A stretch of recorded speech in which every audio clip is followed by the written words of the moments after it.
Assalamualaikum. Waalaikumsalam. Assalamualaikum. Sebelum tu Agak boleh kita check sound dulu. Kita tanya dulu. Sebab belum ada yang masuk yang kalau ada yang tonton boleh tak? Kalau ada yang tonton kena cakap kuat sikit ke apa? itulah kita tak pasti mikrofon kita cover ke tak. Tapi so far kita belum ada penonton lagi. Kita masih menunggu siapa yang tengah tak busy ni nak. Sekarang dah pukul pukul 11. Dahsyat. Alah, Hari dahsyat ni macam mau ajak orang tonton bola pula Itulah masa. Esok kerja pula Awak kerja ke? So, Selangor ke? Esok Isnin kan? Kan Sultan yang birthday. Tak cuti. Tak tahu? Tempat awak cuti Sultan. Okay, kita di Selangor lah. Tapi kita betul kat Selangor. Kita ni mungkin bukan Selangor. Bukan di Wakanda. Kita Wakanda lah, lupa.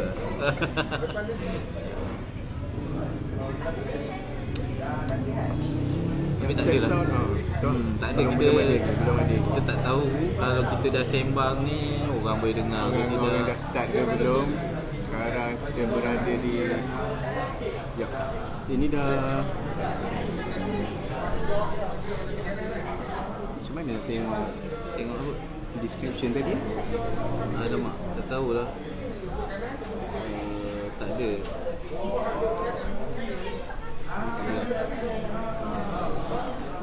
Use phones to engage. Okay. Ni clicking To share. Nak share ke? tak? Tu ada. Siapa tu? Assalamualaikum. Assalamualaikum. Alamak. Boleh tak saya nak tahu soundnya okey ke tak? Kalau kita nak tahu dulu. Jawab salam. Boleh dengar tak? Boleh dengar dengan clear tak? Sebab sekarang kami di MACD. Kami takut tak dapat dengar audio kami ni. Weh, 3 dah. Tapi belum ada yang reply. Respon. Tak respon. Please respon. Assalamualaikum. Assalamualaikum. Ataupun boleh type salam selawat Allahumma salli ala Muhammad. Nanti siapa-siapa je yang baca, insya-Allah pahala tu ngalir. Ya. Boleh tak bagi tahu kami suara kami jelas tak? Ataupun kami kena cakap kuat sikit ke? Yang saya perasan kalau dia orang komen kan, dia akan keluar dekat sini lambat. Dia akan pop up lambat. Oh, lambat Okey. Sebab berkaitan tajuk hari ni. Mungkin lah sebab kita ada penonton ni. Kita assume diorang dengar lah dulu. Okey. Kita nak cerita pasal seperti yang anda boleh tengok pada description tu, kita nak sembang beginning of dakwah. Dakwah tu apa? Dan macam mana? Harus macam mana? Dan bagaimana? Dakwah tu pula menurut perspektif kami lah. Yang masih setahun jagung ke kan, mungkin orang kata kami ni mentak. Ya, kami mentak. Mungkin pendapat kami tu tidaklah mewakili seluruhnya, tapi mungkin daripada experience tu boleh kita berkongsi lah berapa iktibar yang kita dapat. Marliana Karim. Boleh tak kalau saya nak tahu sound okey ke tak? Ataupun kita cakap ni tak ada orang dengar pun. Dekat sebelum kita mulakan, nanti kita dah sembang sampai jauh dah, pun tak dengar. Tak dengar. Audio out. Mungkin mic kami problem ke. Kita just nak minta, kalau boleh bagi respon, saya sangat appreciate. Sebab belum ada yang bagi saya respon lagi. Belum lagi. Tengah watching tapi belum bagi respon. Adakah kami kena duduk sebelah mic ke? Ada tak? Belum lagi Saya dah macam YB ni. Hari ni dia dressing dah jadi YB. Saya ingat tadi yang datang ambil saya ni YB tadi. YB nak jumpa. Okey. Sound okey je dengar. Alhamdulillah. Terima kasih Maliana. Terima kasih Maliana Karim. Kami sangat appreciate. Terima kasih dengan ni. Okey. Kalau dah okey, kita bolehlah boleh content sebab hari ni dah pukul 11 malam. Minta maaf lah sebab kami sedikit kelewatan sedikit. Tadi awalnya memang nak shoot awal atau nak live awal, tapi kebetulan kita ada sahabat kita ada story sikit. Jadi kita terpaksa dah delay. Tadi pun dikira sebagai kita kelaskan dakwah juga tadi kan. Betul? Atau Okay. sharing, atau sharing. Atau sharing lah. Sharing. Tapi sharing mendengar sebenarnya. Mendengar. Okey, tak apa, kita kepada konten Okay, nanti baik. kita kupas yang tu tak jadi konten yang hari ni. Okey. Hmm. Kita boleh mulakan? Bismillah. Bismillah. Alhamdulillah. Allahumma salli ala Muhammad wa ala ali Muhammad. Baik. Bila cerita tentang dakwah ni kan, menurut Bro Azli lah. Okay, wah. Ah, Macam okey, saya dah takut dah ni. Sebab Bro Azli ialah macam sebelum ni saya dah bagi tahu banyak kali dah, Bro Azli adalah saya punya pembimbing. So banyak soalan yang saya akan tanya Bro Azli. Dan alhamdulillah setiap persoalan yang Bro Azli jawab itu memuaskan akal saya. Okey. Alhamdulillah. So kali ni kita buat special about you ni untuk bincang, untuk sharing. Apa yang saya dapat tu saya nak sharing juga kepada orang lain. Saya tak mampu nak sampaikan macam Bro Aziz sampaikan. Alright. Mungkin satu hari nanti boleh. Ya, insya-Allah. InsyaAllah. So menurut Bro Azli, dakwah tu macam mana?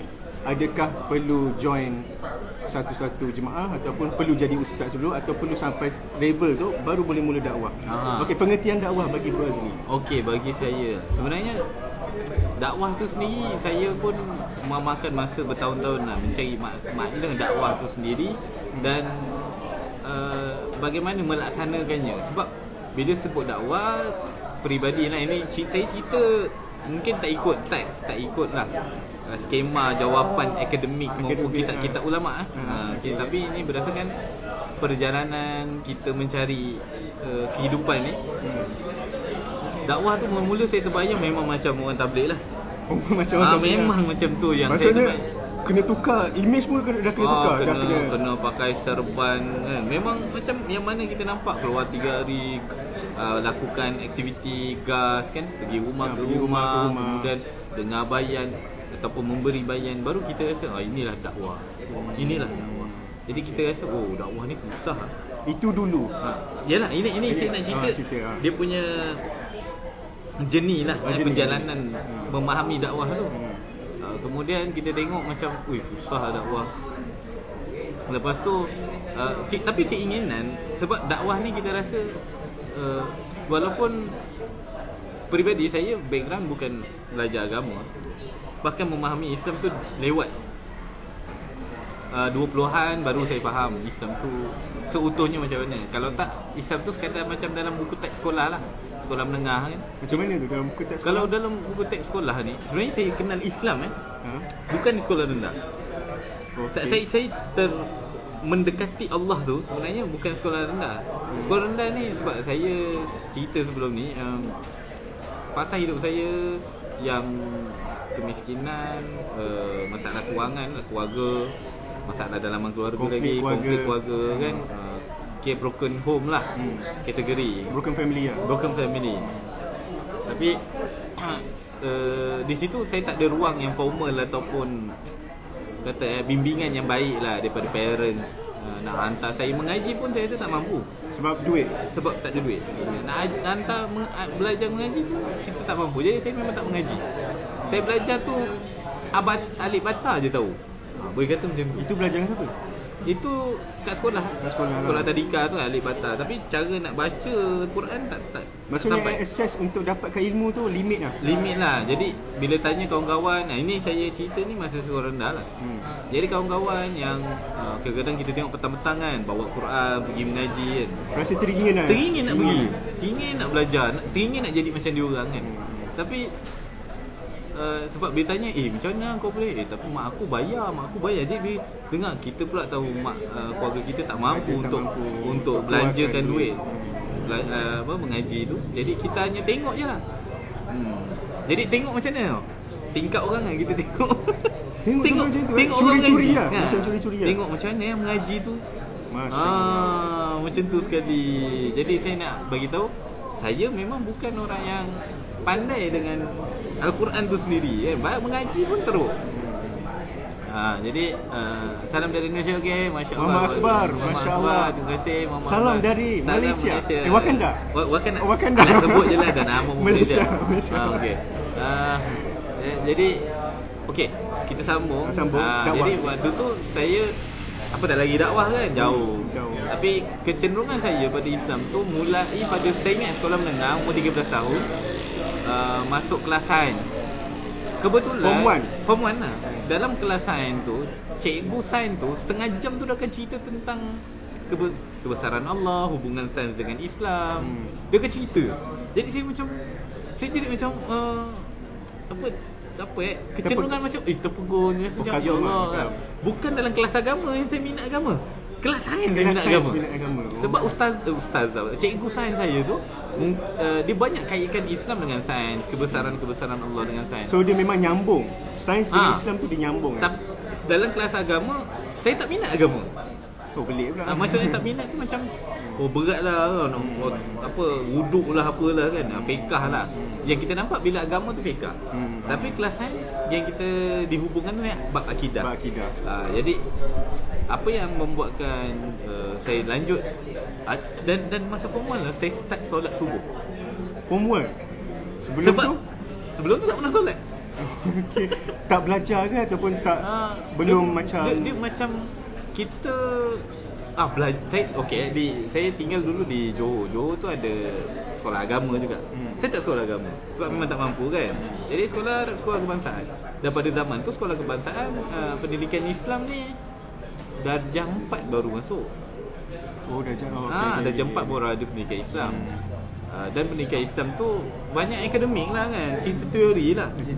Jadi kita tak berapa kuasai. Tapi solat lah tu, solat 50. Tapi form 1 tu kesedaran untuk solat tu datang dari sendiri. Saya nak cerita tu. Sebab dekat sekolah menengah petang, sesi petang ada Zuhur dengan Asar tu kena solat. Bahkan saya ingat lagi bab solat berjemaah pun saya tak tahu. Form 1 tu baru tahu. Form 1 tu baru hukum solat berjemaah contoh ini saya cerita lucu yang saya nak beritahu. Kalau ada kawan-kawan kat sini, sahabat-sahabat semua yang mungkin tak faham tentang solat, jangan bimbang. Saya pun pernah. Saya nak cerita macam mana saya punya tak faham tu. Saya masuk saf. Tapi saya kira rakaat saya sendiri, saya tak ikut imam. So saya kejar sampai rukuk yang satu. Faham tak? Masya-Allah. Sampai macam tu sekali. Saya punya orang kata kejahilan saya tentang solat tu sendiri. Saya nak cerita bahawa yes, I'm not perfect from the beginning. From the beginning I'm the loser one lah. Sebab tu sebenarnya saya secara peribadi dulu memang low self confidence lah. Low self esteem lah. Self esteem kan. Quran tak pandai. Bukan tak pandai, baca pun tak pernah. Quran tu baca pun tak pernah. Alif bata yang tahu Al-Fatihah je. Dia form 1 lah. Form 1. Yang tahu juga surah 3 kul macam tu tahulah. Sebab diulang-ulang kan. Tapi basic solat jadi makmum pun saya tak tahu. Punya jauhnya. Jadi apa tak lagi cerita dakwah. Okey, kita nak nyambung ke dakwah. Daripada situ saya sedar bahawa aku ni tak layak sebenarnya untuk berdakwah.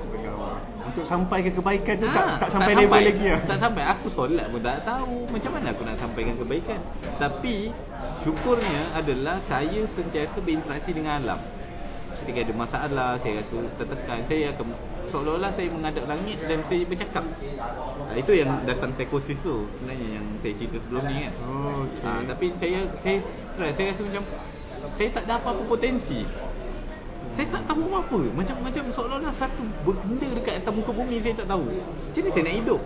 Masa itulah dia baru terbit perasaan nak mencari tujuan hidup lah. Ya. Saya banyak bertanya, kenapa aku hidup? Aku bodoh. Itu yang sentiasa saya lafaz kadang-kadang kan.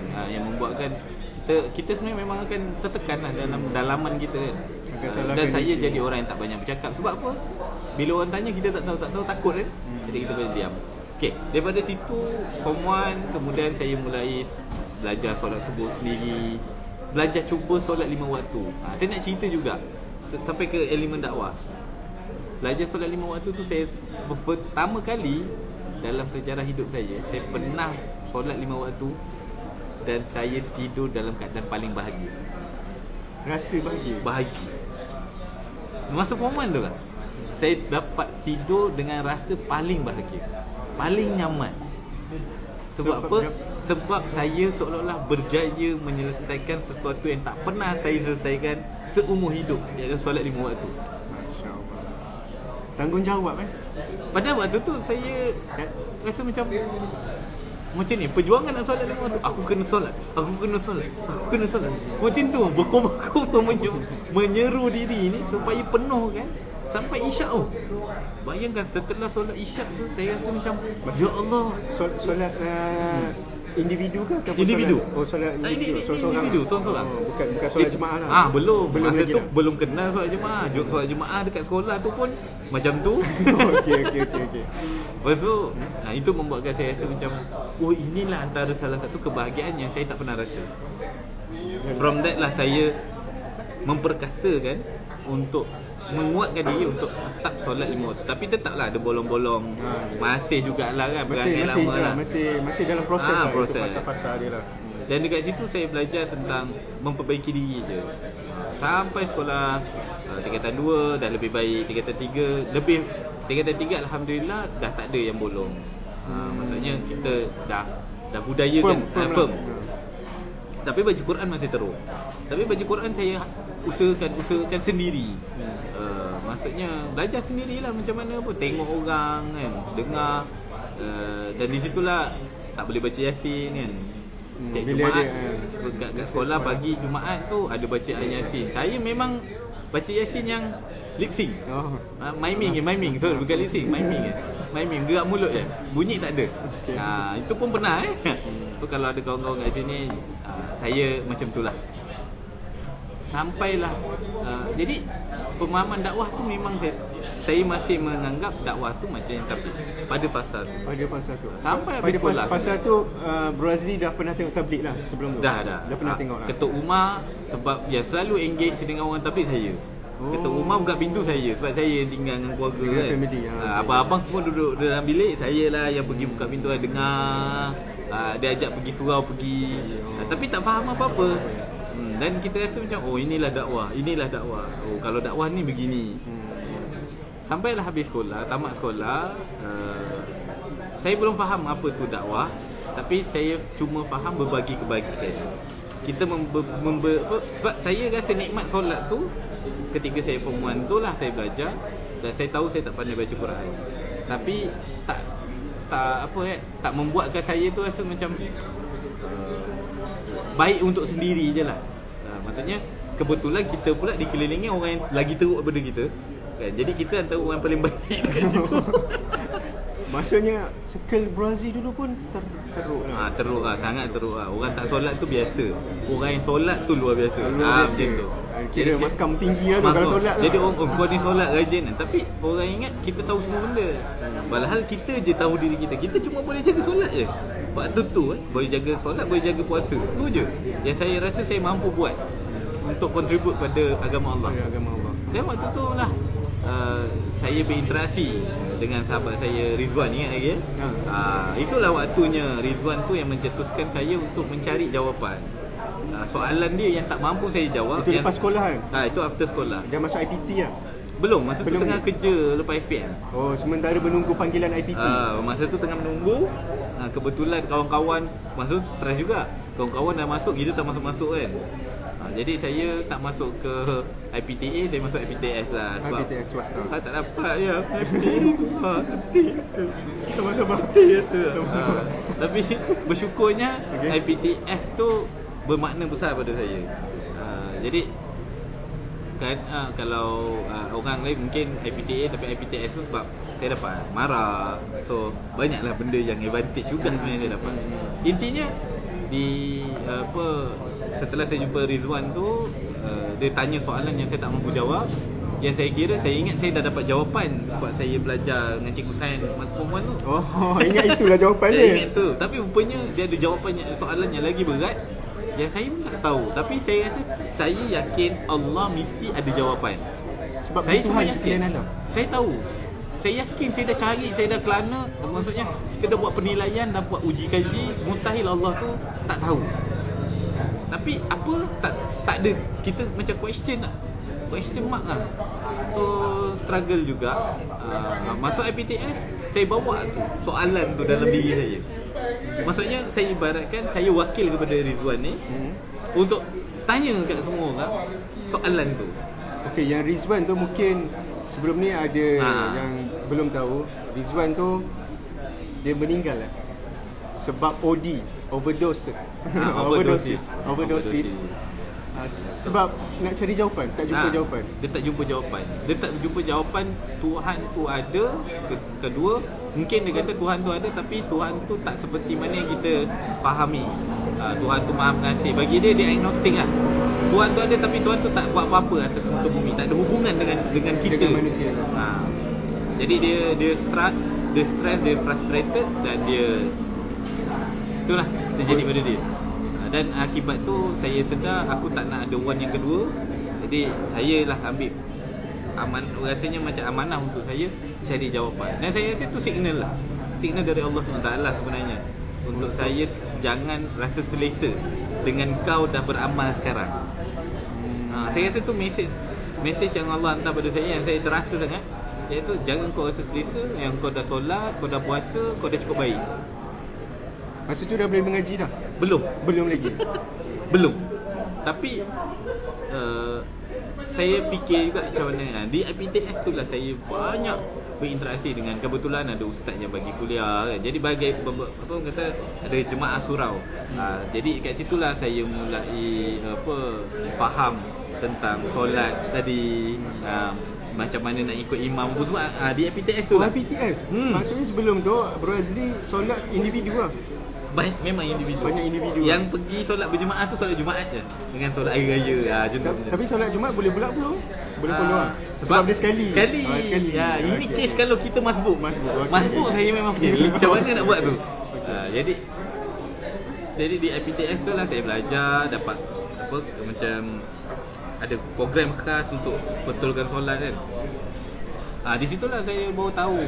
Tapi jawapan Rizwan ni tak, rasa Izwan nama dia. Izwan ni saya tak dapat jawab. Tak jumpa. Ustaz yang saya jumpa pun jawab jawapan yang sama yang saya jawab kepada Izwan. Boleh bagi tahu tak apa soalan Izwan? Soalan dia bermula, Tuhan tu ada tak? Kau percaya Tuhan tu ada? Kita jawab ada. Kau bagi kau Tuhan tu Maha Pengasih, Maha Penyayang? Ya betul. Tu dia cakap tak. Itu yang dia cakap tak. Kalau Tuhan tu Maha Pengasih, Maha Penyayang, kenapa ada orang yang susah dan ditindas? Di Palestin, di Malaysia ada gelandangan. Kampung dia orang baik kena tindas, orang jahat berajalela.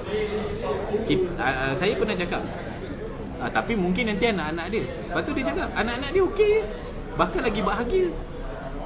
Makin bahagia kan. Jadi menunjukkan mana Ar-Rahim Allah kepada orang yang ditindas. Kalaulah betul kita hanya dicipta untuk ditindas semata-mata atas nama ujian, apa erti hidup kita ni? Sampai macam tu sekali ya. Jadi di situ saya macam betul juga Mamat ni tanya. Kalaulah aku rasa aku betul, apa jawapan untuk dia? Tak ada. Sampai Bro Azli pun tertimbul macam tu. Betul. Okey. Parahnya saya punya condition waktu tu, dengan keyakinan bahawa ada jawapan, saya bawa berjumpa orang sampai saya habis belajar di IPTS tu, saya tak jumpa jawapan. Sampai belajar. Saya kerja, saya tak jumpa jawapan. Sampai tahu tak apa berlaku? Ketika saya kerja, saya jadi macam Izwan. Stres lah. Saya stres. Betul juga Izwan ni cakap, tentang Tuhan ni tak ada. Atau Islam yang aku anut, Tuhan tu ada, tapi Islam yang aku anut ni bukan yang benar. Macam tu sekali. Sampai macam tu. Sebab memang betul, kalau kita tengok ramai orang yang ditindas, orang yang susah kan, kalau kita tengok kan. Yalah betul lah. Saya pun boleh faham kenapa Bro Azli fikir macam tu. Saya macam buntu kan. Cakap, kalau penjelasan kita contoh ustaz yang kita jumpa kata kena begini, dia pun bertentangan dengan apa yang dia serukan. Dia bukan beramal dengan ilmu contoh dia kata jangan cakap buruk pasal orang apa. Dia cakap buruk pasal orang. Okey.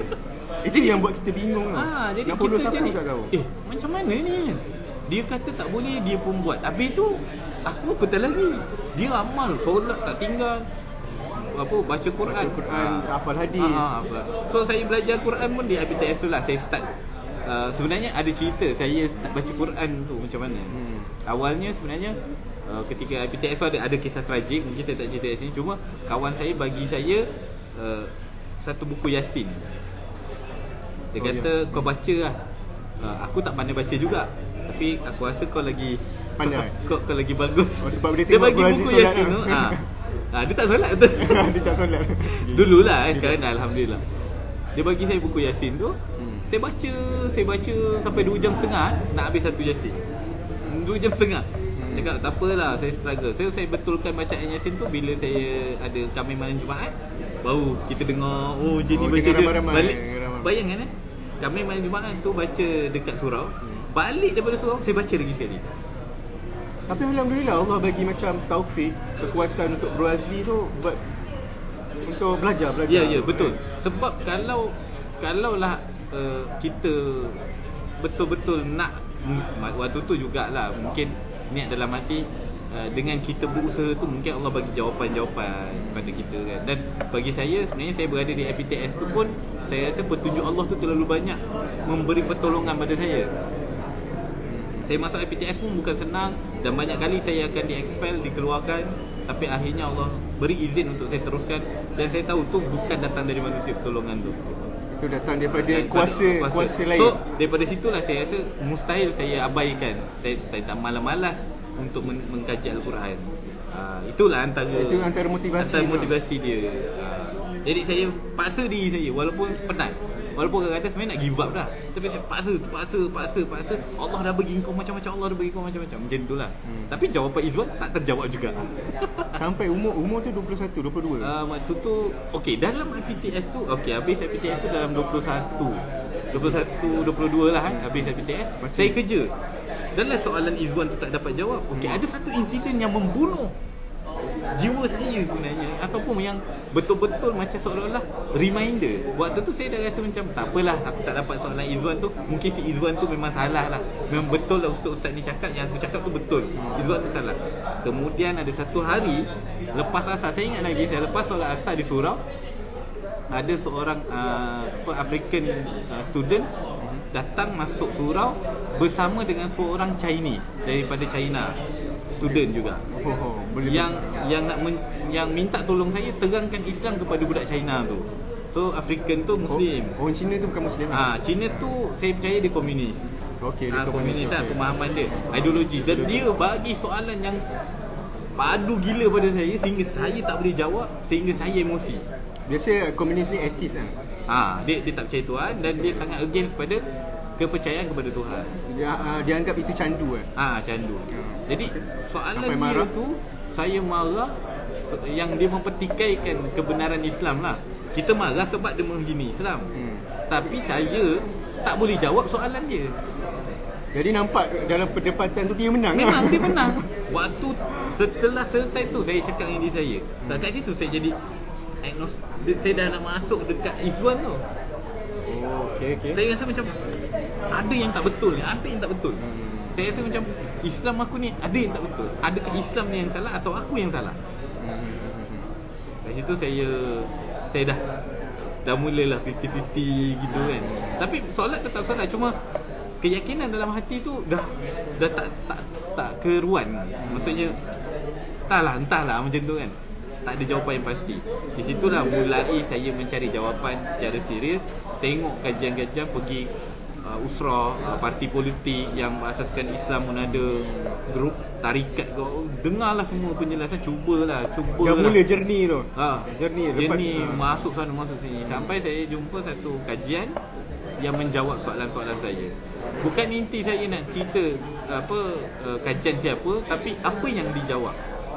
Ada. Ini antara kita punya orang regular followers. Dia followers yang kita tunggu. Ada. So hari ni saya berpakaian YB Sama saya seorang YB, tapi cerita tentang beginning of dakwah. Di situlah saya faham, dan rupanya saya selalu dengar tentang hadis, tentang sirah, tapi saya tak pernah kaitkan perjalanan hadis dan sirah tu dengan jernih mencari kebenaran. Di situlah dihubungkan saya dengan hadis dan sirah Rasulullah tu untuk saya menjawab setiap persoalan yang ditanyakan, dan termasuklah soalan Izwan, termasuklah soalan Chinese tadi, komunis tadi. komunis tadi. Di situlah baru saya, ya, inilah jawapannya. Ya. Dengan itulah baru keyakinan saya mutlak kepada Islam dan penjelasan yang benar berdasarkan kekuatan. Dan itulah bermulanya saya faham, maka inilah yang aku perlu sampaikan, menjadikan beginning of dakwah. So journey tu dia asal daripada pengalaman sendiri. Journey untuk dapatkan sesuatu tu. Dia macam contoh dia, kita dah capai sesuatu, contoh orang berjaya, dapat kekayaan ataupun bisnes dah berjaya. Dia nak bantu orang lain pula. Mungkin sediakan pekerjaan. Mungkin sediakan bisnes. Dia nak tengok orang lain pun kaya macam dia lah, berjaya ataupun macam dia berkongsi ilmu, strategi, step, berfikir macam mana untuk berjaya seperti dia. Sebab berkongsi ni, kita sebenarnya kongsi tu untuk diri kita sendiri kan. Dia ada satu nilai, iaitu nilai kebahagiaan yang takkan dapat dibeli dengan RM1 kan. Betul. Kalau kita share something, walaupun benda tu bersifat duniawi kan, dia tetap juga ada satu nilai yang buat kita tu happy kan. So jadi, samalah dengan dakwah ni. Ya, dakwah tu sebenarnya tentang diri kita. Tentang diri kita sebenarnya, untuk memberi kebahagiaan kepada orang lain. Yang mana kebahagiaan tu kita jumpa. Sebab itu kalau kita berdakwah tapi kita sendiri tak happy, kita takkan berjaya dalam dakwah. Jadi kalau kita sendiri ada missing point dalam hidup, kita dakwahlah. Ceritalah bagus mana pun tentang susunan cerita, kita takkan dapat inti kebahagiaan dakwah. Inti kepada dakwah itu sendirilah. Maksudnya kita takkan memaparkan apa yang sepatutnya orang berdakwah dapat. Contoh, orang berdakwah tu apa ya, kalau kita sembang tentang dakwah ni, orang tu mesti berwatakan baik, mesti sempurna. Mungkin orang berdakwah tu taklah sempurna, tetapi dia berkongsi kebahagiaan apa yang dia dapat melalui Islam yang dia jumpa. Bagi saya, untuk saya berkongsi apa yang saya jumpa, saya rasai, dan saya faham betul. Kenapa saya berdakwah sebenarnya? Kalau tanyalah, kenapa Bro Azli dakwah? Simple je. Saya faham keperitan tak jumpa jawapan. Saya faham betul. Saya faham betul tertekannya jiwa kita melihat dunia dengan soalan yang tak terjawab. Saya rasa, tak tahu, kalau orang lain mungkin tak pernah alami, saya tak kisah. Tapi bagi saya, orang yang dah berada zon itu zon yang paling parah. Segala benda kita nak buat, kita tak boleh fikir sebenarnya. Sebab ada satu perkara yang tak terjawab lagi. Saya yakin semua orang pernah alami. Cuma cepat atau lambat, mungkin dia dalam kesenangan, tapi belum temui kebahagiaan di jalur yang berbeza kan. Ada juga cara orang sebenarnya dia tak jumpa jawapan, tapi dia alihkan. Dia tinggalkan persoalan tu sehingga dia ambil benda-benda yang untuk menikmati hidup. Kebahagiaan daripada benda lain, material lah. Itu jadinya mental illness yang berlaku pula. Ketika dia cuba cari kebahagiaan melalui jalan material, berlakulah perbezaan kan, tafsiran kebahagiaan ataupun penilaian kebahagiaan kita sentiasa menilai ukuran material. Perlu kereta mewah, perlu ada pasangan yang lepas tu vacation kan, nak pasangan, ada anak, ada mertua, keluar dengan keluarga besar, ada bisnes yang bagus, cemerlang. Inilah akan berlaku. Akhirnya kita menilai dengan penilaian orang. Kita nilai hidup kita dengan orang punya tanggapan, bukan menilai diri kita berdasarkan pencipta kita. Kenapa saya tak masuk ke zon itu? Saya tak masuk ke zon kekayaan, tak masuk ke zon, saya tak nak divert diri saya. Sebab apa guna, persoalan yang muncul dalam diri saya simple je. Apa guna aku mengalihkan perhatian aku kepada benda yang aku tahu benda tu tak ada nilai? Okay, orang kata mungkin kau belum kahwin kot, sebab tu kau dah kena kahwin, nanti kau akan sibuk, kau tak dah fikir lagi. Betul, ada kawan saya cakap, betul. Kau ni fikir dalam sangat lah. Baik kau kahwin lah. Ya, baik kau kahwin lah. Fokus, nanti kau akan cari nafkah je. Betul. Tapi waktu tu saya fikir simple. Kenapa aku nak tambah masalah sedangkan yang ada tu aku tak boleh nak jawab? Jadi di sinilah sebenarnya saya nampak kenapa gejala pada tahun 90-an gejala ambil dadah tu tinggi. Mungkin sebab ni lah, Mungkin tak, sebab tak temu jawapan Tak temu jawapan. Sebab orang banyak beban tapi tak ada penjelasan. Jadi dia orang perlu escape. Dia orang perlu jalan keluar yang boleh menenangkan dia orang. Ambil lah ganja ke, ambil Dia lah. perlu something untuk distract dia punya Kau tak, dia pemikiran. tak boleh bekerja. Saya faham betul sebab itulah saya memulakan berkongsi. Jadi dakwah bagi saya adalah mulai berkongsi kebenaran yang saya jumpa sehingga orang lain menjumpai kebenaran yang sama, merasai dan bergerak sesuai dengan kebenaran yang kita temui. Jadi kita bukan bergerak kerana saranan orang, kita bukan bergerak kerana pandangan orang, tapi kita bergerak kerana satu-satunya kebenaran yang kita temui dan kita berpegang. Kenapa penting kebenaran ni? Apa berlaku kepada pelajar-pelajar yang ambil bidang dakwah?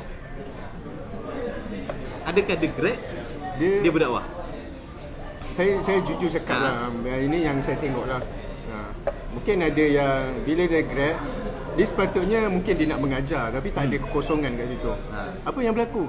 Dia akan jual insurans, dia akan pergi jual kowe. Dia akan buat benda-benda macam tu lah. Sebab dakwah ni dia bukan datang daripada kos atau syllabus. Betul. Syllabus tu hanyalah teori. Konsep-konsep yang didapati melalui tulisan-tulisan. Untuk dapat info lah. Info, dapat approach. pengetahuan. Tetapi kunci dakwah mula tu mesti datang dari diri. Diri kita sendiri. Mesti ada reason kuat kenapa kita nak berdakwah. Jadi kalau dakwah sekadar aku ustaz, aku kenalah berdakwah. Memang bukan dakwah, itu mengajar. Itu hanya menyampaikan informasi. Ada pengetahuan, bukan ilmu. Kita tak sampaikan ilmu. Apa bagi Arif ilmu? Arif ada sebut hari tu. Ilmu adalah something yang kita tahu dan kita amalkan. Dan sebenarnya ilmu tu betul-betul pemberian Allah SWT. Yes, itu pemberian Allah, betul. Itu Jadi pemberian ilmu Allah, tu betul-betul pemberian. Mungkin kita banyak informasi tapi kita tak ada ilmu. Di situlah sama. Dakwah pun begitu. Mungkin kita banyak informasi tapi kita belum nak berdakwah. Abang Nizam. Abang Nizam Khan. Jadi dakwah pertama, beginning of dakwah mesti adalah kesadaran dalam diri kita kenapa kita nak berdakwah. Kalau kita katakan mungkinlah ada sahabat mungkin rasa saya nak berdakwah sebab saya tengok ramai masyarakat rosak. Yes, itu one of point. Tapi yang kita nampak di sana yang rosak. Di sini di sini tu. Oh, Zaki. Zaki ni sibuk lah. Orang robot ni. Zaki ni pun orang yang aktif juga berdakwah. Dia sahabat saya. Robotik. Waalaikumsalam. Waalaikumsalam. Zaki, jangan lupa untuk share. Share. Ada support. Okey, inti saya di sini dakwah, beginning of dakwah bermula dengan diri kita, terhadap diri kita sendiri. Apa yang kita nak tanggungjawab kita kepada siapa? Kalau untuk saya, tanggungjawab saya pada diri saya kepada Allah nanti. Allah akan tanya apa yang Allah beri pada saya, apa yang Allah dah kurnia pada saya, pertolongan-pertolongan yang Allah beri pada saya, menjawab persoalan. Jadi dakwah dimulai dengan mencari kebenaran. Waalaikumsalam Azam. Kemudian memberikan kebahagiaan kepada orang. Berkongsi kebahagiaan yang kita dapat melalui kebenaran tu kepada orang lain. Itu je sebenarnya prinsip yang hafal. Maka dari situlah nanti munculnya approach ataupun panggil uslub. Tapi tariqah ataupun metodologi dakwah sama. Dakwah tu sendiri kadang-kadang kita salah. Kita ingat mengajar tu dakwah.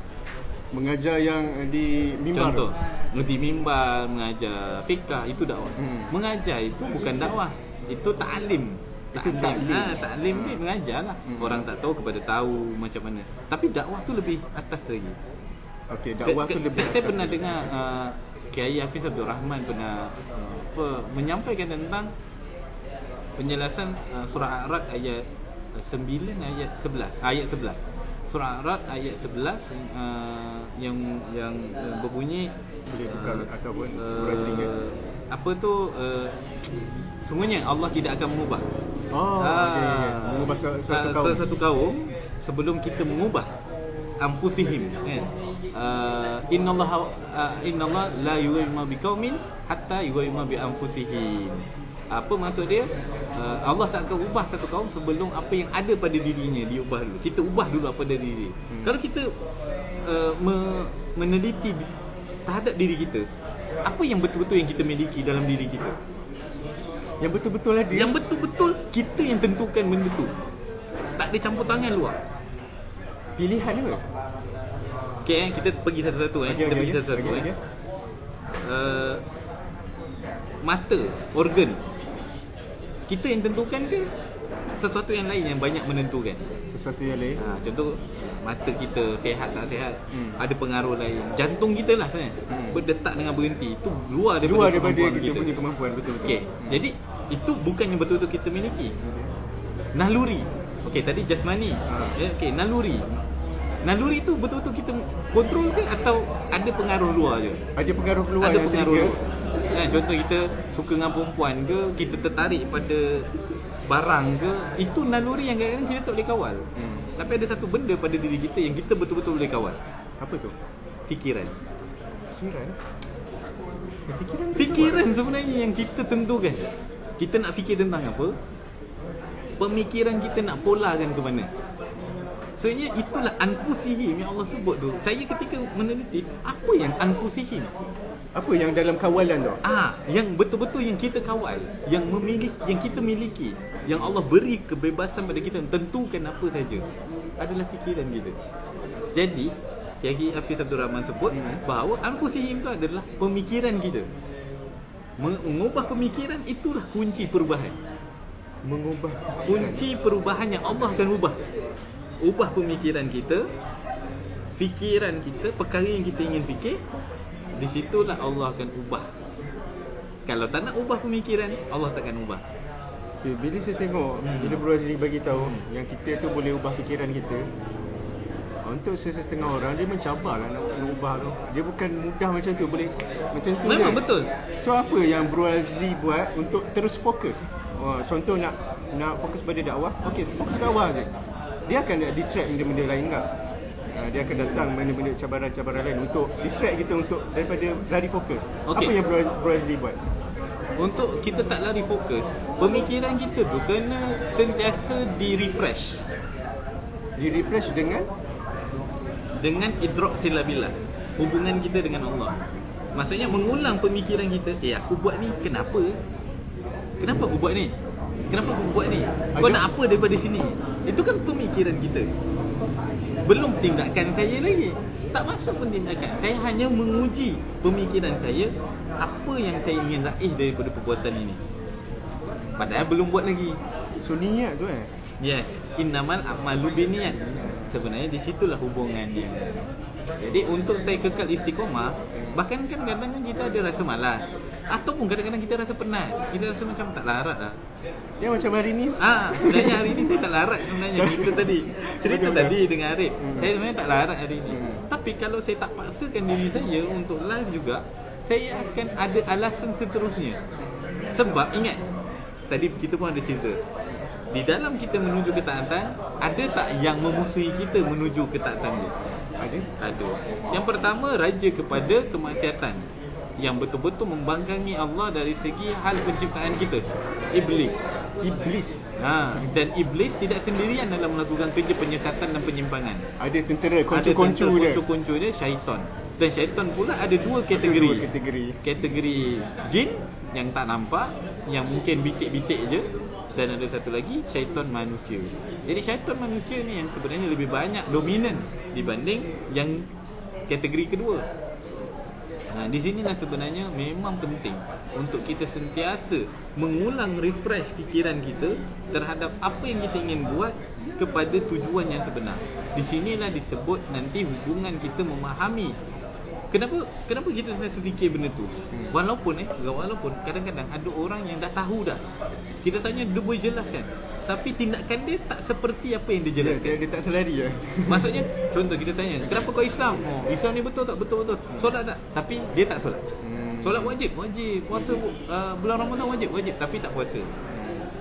Kenapa? Kerana Islam bagi dia itu informasi, bukan menjadi dalam bahasa lain tu ideologi atau akidah yang benar-benar datang dari proses berfikir. Jadi kerana saya tadi melalui proses berfikir untuk mencari kebenaran Islam, saya mencari kebenaran Al-Quran, saya mencari kebenaran Rasul, dan saya cuba memahami bagaimana kemungkinan cerita-cerita tentang Rasul, cerita tentang Quran tu mustahil salah. Bukan mustahil benar, mustahil salah. Bro Azli mencari keyakinan tanpa ada sebarang zon. Yes. Untuk capai tahap tu. Ya, untuk capai tahap tu. Sebab kalau ada zon, sebenarnya kita belum mutlak menjumpai kebenaran. Okey, zon tu apa? Zon tu keraguan, Keraguan. ketidakpastian, walaupun tipis. Jadi akidah ni tak boleh 99.99% tak boleh. Oh, dia tak boleh macam iklan basmi kuman. Tak boleh. Dia harus 100%. wajib sebenarnya 100%. Jadi saya pun jenis orang yang tak suka ada ragu-ragu tau. Sebab contoh kan, kalau ragu-ragu, kita solat ragu-ragu, problem tau. Dah kentut ke belum? Itu. Solat fikir kentut. Kentut je. Sampailah salam, kentut tu tak selesai lagi. Tahu-tahu dah habis salam Dah habis kan? Habis dah. Dah lah, okey lah. Okey tu. Padahal sah tak? Itu isu yang lain. Tapi dia nak cerita bahawa inilah keadaan kalau kita tak menjumpai kebenaran secara 100%. So saya betul-betul tak berkompromi dengan keraguan. Sebab mungkin habit saya kot. Ya, sebab Saya Izwan. Izwan tu. Actually Izwan. Jernih tu yang membentuk Brazil sekarang. Ya. Jernih tu. Jadi dakwah saya bukan dakwah ajak orang pergi masjid. Sebab itu amal. Tapi dakwah yang saya lakukan adalah dakwah berfikir. Transfer Pemikiran. Kita sampai transfer pemikiran ataupun changing mindsetting, cara berfikir, cara melihat melihat dunia. Dia mesti ada basic 3. Arif selalu sebut. melihat manusia. Daripada mana kita datang. Kudatul Kubra. Untuk apa kita ada kat sini? Untuk apa kita ada kat sini ni? Kenapa? Dari mana kita ni? Kemudian kenapa kita ada kat sini? Dan lepas kita mati kita pergi mana? Takkan datang sini untuk cari makan dan untuk besar tumbuh besar. Tumbuh besar, tua mati macam tu kan. Mati. Kalau itu macam lembu. Bagi saya, kalaulah hidup kita hanya untuk mati, baik mati sekarang. Okay. Kalau hidup untuk mati, baik mati sekarang. Tak payah usah orang. Baik dia bangunan. Betul.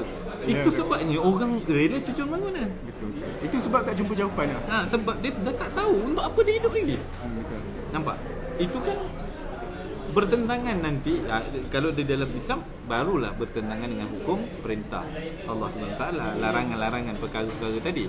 Tapi intinya sekarang, ketika orang tak jumpa, itulah berlaku kes bunuh diri. Ya, kalau kita tengok, kalau nak kata bunuh diri itu sebab wang sahaja, tak juga. Ada juga fakta ataupun data yang menyatakan orang yang bunuh diri itu orang yang famous, orang yang berduit, orang yang ada segala macam dah.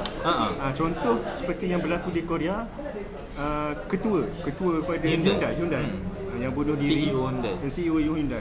Kalau tengok, dia ada jabatan, kaya, kahwin, mungkin keretanya berderet sebab dia token Hyundai. Apa naik kan? Apa lagi yang dia fikir? Apa lagi yang aku tak dapat? Pasangan ada, anak ada, kerja ada, mobil ataupun kereta tu mobil beratur. Indonesia.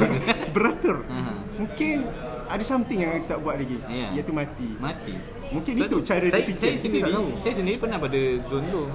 Nak tujuan bangunan juga kan. Saya fikir, betul ke aku hidup ni sekadar begini? Untuk mati. So saya tak puas. Saya rasa bukan cara aku tujuan bangunan cari jawapan, mesti ada jawapannya apapun aku harungi. So jadi bagi sahabat-sahabat yang mendengar ni, kalau masih belum ada jawapan, terus cari. Kalau nak, boleh diskusi dengan kami, boleh tuliskan soalan. Kalau segan nak ada soalan.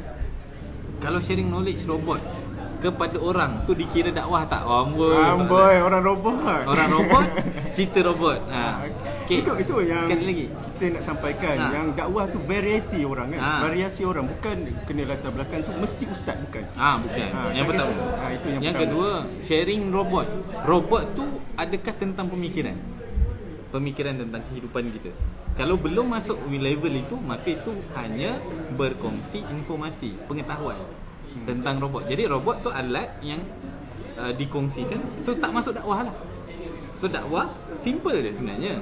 Berkongsi tentang pemikiran manusia, untuk apa, dari mana kita datang, untuk apa kita hidup ni, dan akan ke mana setelah mati.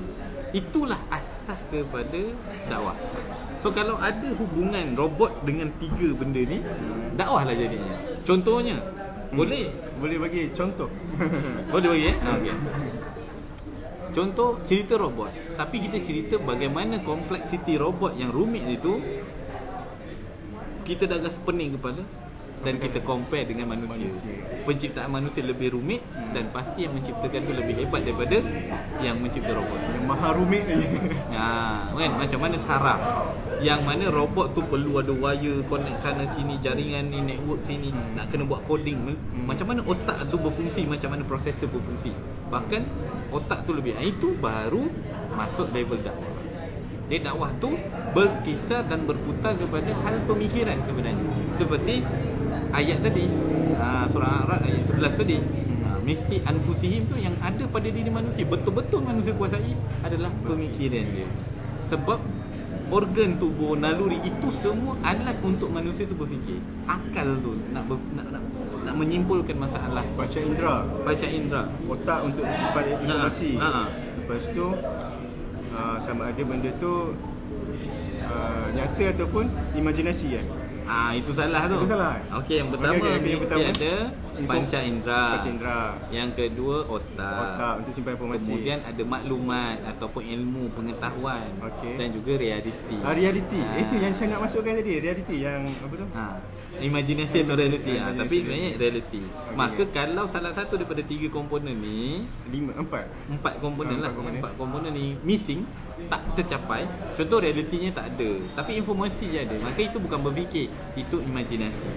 Banyak cerita-cerita fiksyen tu itu imajinasi. Jadi contoh-contoh DC, macam Marvel. DC, Marvel. Kadang-kadang teori konspirasi. Teori konspirasi. Realitinya tak ada, tapi informasinya banyak. Cerita-cerita tapi realiti tak ada, tak dapat dibuktikan secara fakta, maka itu jadi imajinasi. Jadi pembincangan tu intinya kosong imajinasi lah. kosong. Dia jadi kosong. Tapi dia asyik dia asyik. Kalau imajinasi ni asyik Itu yang bincang apa sembang kan. Sebab berangan. Berangan. Apa yang tak best? Kita berangan paling best kan. Kalau lah aku boleh jadi macam Iron Man. Gitu kalau kan. lah. Semua kalau lah kan. Kalau lah betul keadaan ni. Semua kalau. Tapi sebenarnya yang paling utama adalah kita mencari fakta realiti tu. Ramai juga hari ni, alhamdulillah, terima kasih yang sudi Zidane Zulkarnain. Zidane. Ini Perancis. Jadi inti sekali di situlah saya lihat beginning of dakwah, dan daripada beginning tadilah baru kita tahu apa ilmu yang kita perlukan. Jadi macam mana jenis saya belajar Quran tu? Macam mana? Okey. Al-Quran tu macam mana? Sebab Bro Azli sekarang saya tengoklah yang sekarang lah, versi yang sekarang ada hafalan ayat Qurannya, ada hafalan hadisnya. Jadi saya kagum lah yang sekarang bila kalau tengok yang lama tu macam tak boleh pakai. Umur 21 tu tak pandai baca Quran lagi. Betul. Tapi aktif mencari jawapan. Dan betul. Bila dah temu jawapan tu, dapat kebahagiaan, nak sebarkan. Ada satu benda lah, ini kita pun dah pukul dekat lagi 10 minit lagi 10-12. Sebenarnya kan, baru saya faham sekarang kenapa zaman awal Islam dulu, sahabat-sahabat ataupun para ulama sebelum kita, mereka tu menguasai ilmu dengan cukup pantas. Okey. Cukup singkat masa dia. Macam mana tu? Sahabat Nabi yang belajar bahasa Parsi tu 40 hari je dah kuasai bahasa Parsi. Sebab macam mana saya dulu dah betul kita baca hafal Quran pun teruk kan. Nak habis satu juz pun saya satu juz dah lepas lagi. Hukum tajwid pun kelaut lagi. Maksudnya. Tapi di sinilah saya baru belajar ketika akidah kita benar. Maksudnya bila kita dah tahu kebenaran hidup kita untuk apa, dari mana kita datang, untuk apa kita hidup dan akan ke mana kita mati, kita bukan sekadar teori, tapi betul-betul kita faham dalam hidup kita dan kita melangkahkan diri kita untuk meraih apa yang benar-benar dijanjikan dalam Al-Quran. Di situ sebenarnya bila niat kita fokus untuk Allah Subhanahu Wa Taala. Sebab bagi saya, untuk saya, kenapa saya macam sekarang, apa proses saya lalu, bila kita niat untuk Allah kan, sekali lagi ilmu tu Allah bagi, effort kita akan sungguh-sungguh, maka itulah dua percantuman yang menghasilkan sesuatu yang cepat.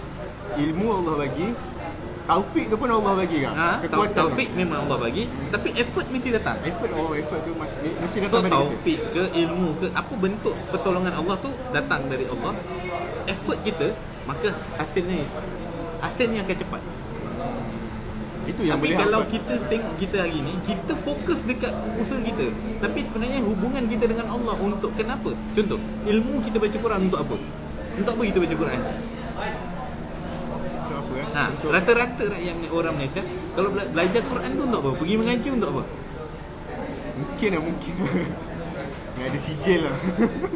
Baca Quran dapat sijil eh? Tak, kalau mengaji jauh-jauh lah. Tak, mengaji Quran. Mengaji Oh, Quran, mengaji Quran.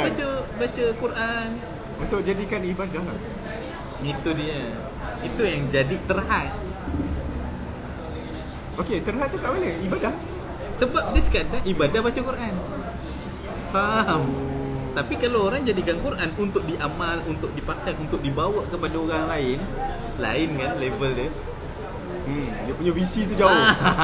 Jadi Al-Quran tadi satu hanya baca supaya dapat khatam, dapat pahala dengan membaca Quran. Betul? Itu ibadah. Itu general. Tapi kalau orang yang benar-benar beriman pada Al-Quran, dia akan jadi Al-Quran untuk dihafal supaya boleh transfer pada orang lain, menyampaikan kepada orang lain, diamalkan, larangan dijaga berdasarkan itu. Itu yang membuatkan kekuatan ingatan dia, kecepatan dia memahami, dan dia dapat relate dengan banyak perkara dibanding dengan itulah menyebabkan cepat. Satu, effort dia menghubungkan dengan reality, dan kedua, Allah SWT turun tangan. Maksud Allah memainkan peranan dia untuk memudahkan taufik kepada orang ini. Itu sebabnya satu orang boleh cepat dan sekarang jadi lambat. Termasuk semua ilmu, bukan Quran je yang saya faham dan saya alami. Dulu saya memang tak minat sejarah. Sama. Saya memang anti. Jarang berminat sejarah. Sirah tak pernah baca pun. Okay. Tak ambil tahu pun sirah Nabi ke sahabat. Tapi disebabkan kita nak menyampaikan kebenaran Islam, kita terasa akses. Kat situlah sebenarnya effort kita. Sama juga teknologi, kepakaran lain, kita akan kuasai lebih cepat. Kenapa? Kita tahu kita nak halakan benda ni kepada dakwah. Ada visi dia tu. Ya. Dan ingat bila kita menghalakan setiap perbuatan kita kepada Allah, kepada dakwah, kepada kebenaran Islam, yang akan turun memberi bantuan bukan dari manusia lagi. Kuasa tu. Kuasa. Bagi yang tak percaya, yang tak pernah mengalami, mungkin sukar untuk menghubungkan apa saya sebut. Tapi bagi orang yang dah rasa, saya yakin dia tahu apa yang saya maksudkan ketika Allah sudah main peranan dia untuk menyelesaikan urusan kita. Itu datang juga daripada keimanan kita, keimanan kita kepada Allah. Sebab Allah sebut, aku sesuai dengan persangkaan hamba-Ku. Kalau dia sangka baik pada aku, dia yakin betul pada aku, pertolongan aku, itulah yang aku akan berikan kepada dia. Tapi kalau dia bersangka buruk pada aku, bersyakwa sangka negatif, fikir yang bukan-bukan, suuzon pada Allah, maka begitulah Allah akan reply. Dan yang saya penutup lah untuk cerita hari ini. Mungkin akan ada orang tanya, apa yang membuatkan ataupun dakwah bagi saya tu bukan tentang saya bagus pada orang, ataupun membuatkan saya nak berdakwah ni. Sebab saya teringat poin kita bincang tadi, saya sebenarnya berdakwah tu kerana takut. Okey, ni yang kita bincangkan dalam kereta tadi. Bagi saya, untuk saya berdakwah bukan sebab saya rasa saya tahu benda tu, tapi sebenarnya lebih banyak pengaruh sebab saya takut, sebab tu saya dakwah. Kalau tak dakwah tu ada something ke berlaku. Kalau saya tinggalkan dakwah, saya akan hadapi sesuatu yang saya tak mahu. Dan saya pernah alami itu. Akibat pembalasan, saya rasa meremehkan dakwah, ataupun saya rasa bukan meremehkan, maksudnya mengendahkan dakwah, tapi saya rasa macam tak apalah kan, orang lain pun ada, dan orang lain boleh buat, aku ni siapalah. Sesuatu negatif yang saya selama ni tak alami, saya alami. Dan saya mulai menghitung-hitung, kenapa aku alami kesukaran dalam hidup ni. Misalnya contoh, anak saya kerap sakit, masalah kewangan saya jadi membimbangkan. Padahal sebelum ni sama, macam tu juga saya punya perbelanjaan, macam tu juga saya punya pendapatan. Tapi bila saya meremehkan atau saya membelakangkan tentang kewajipan dakwah, saya faham begini, Allah memberikan urusan yang sebelum ni Allah uruskan kepada saya. Sebelum ni Allah yang settle kan. Sekarang Allah minta, sekarang kau settle sendiri. Sebab kau dah tinggalkan kewajipan kau. Sekarang kau tinggalkan aku serahkan urusan pada kau. Di situlah saya start, saya berhenti dari bersangka-sangka. Saya just stop, pause kejap diri saya hitung balik, kalau macam ni aku kena dakwah je. Kalau Allah tarik lagi banyak benda, lagi banyak perkara, aku kena urus sendiri. Sampai kita tak ada masa untuk buat apa yang ada di tangan kita tu. Macam tu sekali Allah. Maksudnya kita tak ada masa rehat, tak ada masa nak free. Dalam masa zaman tu memang pendapatan kecil.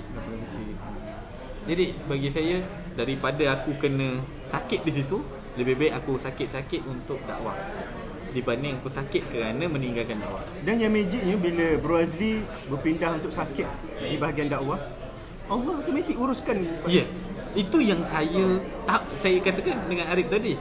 Dia macam rumus. Kalau kita uruskan apa yang Allah nak, auto Allah Settle kan? settle kan. Sebab dia dah campur tangan. Dia dah campur tangan, betul. Dan saya memang tak sangka hidup saya berubah banyak. Ya betul. Saya saksi. Saya saksi. Betul. Jadi saya pun tak boleh nak jelaskan kepada orang macam mana benda ni boleh berubah. Itu luar biasa. Luar biasa. Mesti ada something, kuasa yang maha kuasa lah. Something yang luar biasa. Itu yang kesimpulan yang saya kira untuk malam ni tentang the beginning of dakwah lah. Beginning of dakwah, tajuk perkongsian saya, macam mana dakwah tu menjadi titik awal dan juga membuatkan saya terus berdakwah. Kerana bagi orang yang belum percaya, dalam Islam ni simple. Simple tu maksudnya rumus dia tak rumit. Orang yang dia amal baru percaya, bukan percaya baru amal. Amal baru percaya. Beramallah dulu, nanti nescaya kita akan percaya. Dia macam main gym juga ke? Jangan percaya kira-kira kalau macam ni. Tak, kau angkat je. Jalan ni je rutin gym tu. Nanti kita akan percaya badan kita akan naik. Jangan tunggu percaya dulu. So macam tu lah juga dakwah. Jangan tunggu nak perfect dulu. Apa yang kita tahu kita terus sampaikan. Nanti bantuan Allah tu datang. Allah akan bagi ilmu lagi. Allah akan bagi ilmu yang sesuai dengan kita perlu. Itu yang lagi best tu. Ya betul, yang sesuai kita perlu, betul. Ya. Betul. Kita akan dapat ilmu yang sesuai yang memang. Cuba bayangkan gini sahabat-sahabat. Allah yang tunjuk ajar kita. Tak seronok ke? Ya seronok. Langit tau. Bukan manusia lagi yang datang sebenarnya bantu kita. Allah SWT yang hantar macam manalah petunjuk dia ke, cara melalui manusia lain ke, macam-macam cara. Tapi ke. Itulah kemanisan dakwah. Yang ni kita rasa hubungan kita dengan Allah sangat dekat. Jadi kita beramal, kita bersolat, kita bersedekah, kita bertahajud ke, kita membaca Quran ke, kita ada hubungan yang kuat. Itulah cara bagaimana untuk menguatkan hubungan kita dengan Allah melalui ibadah-ibadah yang lain lagi. So ibadah yang lain tu akan rasa indah kerana kita tahu hubungan kita dengan Allah tu dekat. Sesuai dengan janji Allah juga ataupun perkataan Allah terkait dengan sungguhnya aku dekat dengan hamba-Ku, lebih dekat daripada urat leher. Jadi begitulah kurang lebih pada malam ni untuk saya kongsikan. Jadi itulah motivasi yang push kami untuk terus buat live. Sebenarnya sebelum buat live ni kita dah ada jumpa prospek kan. Kita boleh cakap prospek lah. Objek dakwah kami ada jumpa di surau tadi. Kami dah buat sharing apa semua. Dan Bro Azli pun pernah Bro Azli dah bagi tahu ni. Kami pun fikir mungkin tak nak live kot. Mungkin tadi pun dah dikira dakwah lah. Tapi untuk bahagian saya cakap saya tak boleh.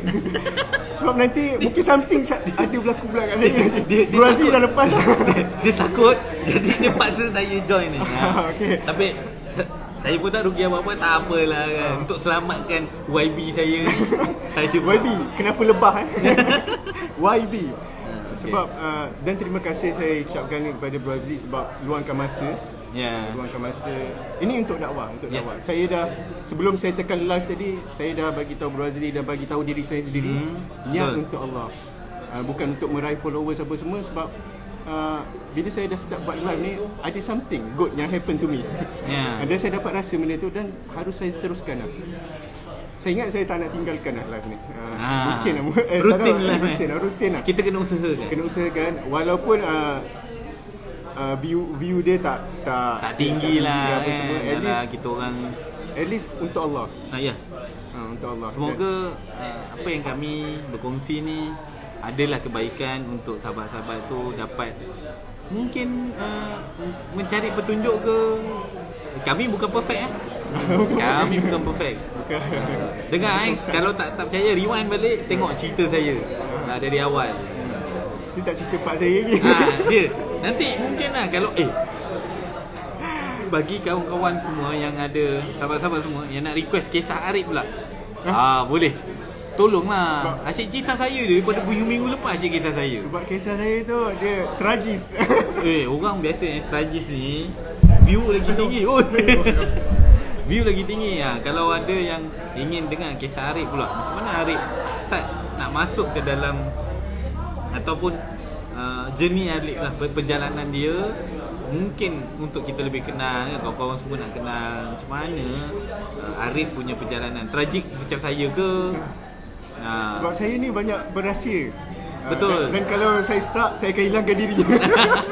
Itu je strategi. Sekarang dah tak boleh. Sekarang dah tak boleh. Sebab live ni dah jadi permanent rutin. Ini kena Ni ke kecam ulama. Masya-Allah. Saya rasa Tuan Tengku Said harus tengok video full tau. Dan faham apa yang kami cuba sampaikan.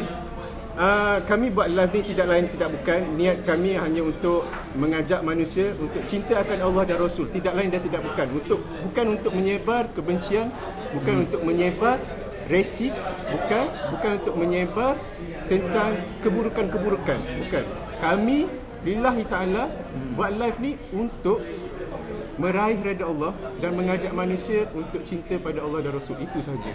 Sebenarnya itu pun hanyalah sekadar daripada pengalaman kami yang pernah hilang dekat dunia ni. Ya, betul. Dan ini tanggungjawab sebenarnya. Dia bukan dakwah itu tanggungjawab masing-masing, bukan untuk ustaz saja, bukan. Kami bercerita, kalau saya bercerita sebagai orang yang pernah lost dalam hidup. So kalau anda nak nilai dengan cara pandang yang berbeza, itu di luar kawalan. Itu luar kawalan lah. Sebab kita ada toleransi. Masing-masing ada pegangan masing-masing dan dia ada kepercayaan masing-masing. Saya tak boleh nak provoke anda dan anda pun tidak berhak untuk provoke saya. Bukan tak berhak lah. Kalau dia nak provoke je lah. Provoke je lah. Cuma kalau yang bab positif saya akan ambil. Saya akan garis bawah kan. Dan saya akan cuba improve. Cuma nak tekankan setiap orang tu ada pegangan masing-masing. Pendirian tak melihat sesuatu. Dan itu pun dipengaruhi dengan pengalaman, pengetahuan. Dia bukanlah kerana, dan kita kena garis bawahi bahawa jangan fanatik sesuatu yang sebenarnya kita tak pasti. Kita taksub dengan sesuatu yang kita tak jelas. Ya, betul. Ini berkaitan dengan emosi. Saya harus sampaikan emosi, sentimen yang bersifat emosi memang boleh merosakkan kita. Boleh tengok apa propaganda yang dilemparkan. Contoh, saya bagi contoh pernah tengok bola di Malaysia, Piala Malaysia macam mana? Ada satu tim negeri bila dilemparkan dengan emosi, apa yang berlaku? Pergaduhan, bakar kerusi. Apa yang mereka dapat? Mereka tak dapat apa-apa pun. Bahkan menghilangkan nyawa, bahkan merosakkan diri. Itu yang diorang dapat. Dan itu yang berlaku masa PRU ke, masa apa-apa pun saja yang bersifat emosi. Ni YB betul. Last sekali diorang akan rugi dengan diri sendiri. YB tahan. YB ni marah lah. Tak betul lah. Itu yang saya cuba sampaikan. Sebab itu yang berlaku dekat sekeliling saya. Bila dah fanatik, dalam keluarga tu berpecah. Sebab tu nantilah itu tajuk yang lain. Itu tajuk yang lain. Mungkin kalau ada request, macam mana menghadapi provokasi emosional. Ya, betul. Sebenarnya kalau tips mudah lah ataupun garis mudah. Orang yang berfikiran cemerlang, dia tidak akan terprovokasi dengan hal-hal emosi. Sorry kalau saya emosi Tu tadi emosi tu. Sorry. Okeylah, kalau macam tu kita pun dah pukul 12. Ada apa-apa kata akhir? Kata akhir tak ada apa sangat sebenarnya. Kita tetap tunggulah kalau ada soalan, ada Story story. soalan ataupun ada apa-apa story. Memang Kita kami orang nantikan. share, kami nantikan untuk kami baca ke. Jadi kami boleh react lah anda punya story, Pengalaman hijrah ke, cerita hantu ke. Cerita hantu. Kalau cerita hantu saya pun ada cerita hantu. Nanti saya sebenarnya kalau nak buat ada episod lah nanti. Cerita hantu yang mengajar saya tentang Allah. Allah, masya-Allah. Bukan cerita hantu tapi pengalaman berinteraksi dengan makhluk gaib ataupun sokol apalah hantu ke, tapi mengajar saya tentang hubungan dengan Allah. Nanti ada story dia juga. Kenapa saya cukup yakin dengan Allah tu? Allah mengajar dengan hantar seekor hantu. Mungkin. Okey, nanti cerita hari ni tak habis lah. Dah pukul 12 dah ni. Dah pukul 12 Terima kasih sekali lagi lah. Terima kasih kepada yang sertai yang join. Jangan lupa like dengan share lah. Kalau kongsi video ni bagi yang nak tonton di YouTube, saya akan post juga dekat Apa nama channel? Channel saya Bro Azli, BROAZLEE. Bro Azli. Ya. Itu saya akan share video yang sama ni dalam channel YouTube. Dan dalam channel Bro Azli tu ada banyak lagi kan video Adalah yang lain-lain yang tak ada view pun ada juga. Tak apa. View tu bukan bukan penentu aras. Bukan penentu aras, bukan standard. Okeylah. Kita boleh tutup lah. Okey, kita boleh tutup. So insya-Allah tasbih kafarah. ada Dah lah lagi penat ni. Okey, jangan lupa. Jaga diri, tetap taat kepada Allah Ta'ala. Teruskan dakwah kerana itu kewajipan kita sebagai seorang Muslim tentunya. Ingat, taat pasti bahagia, maksiat pasti sengsara. Kita tutup dengan tasbih kafarah dan wabillahi taufiq. Tasbih kafarah macam ni? Subhanallah wa bihamdihi asyhadu an la ilaha illa anta astaghfiruka wa atubu ilaik. Assalamualaikum warahmatullahi wabarakatuh. Terima kasih sekali lagi. Finish.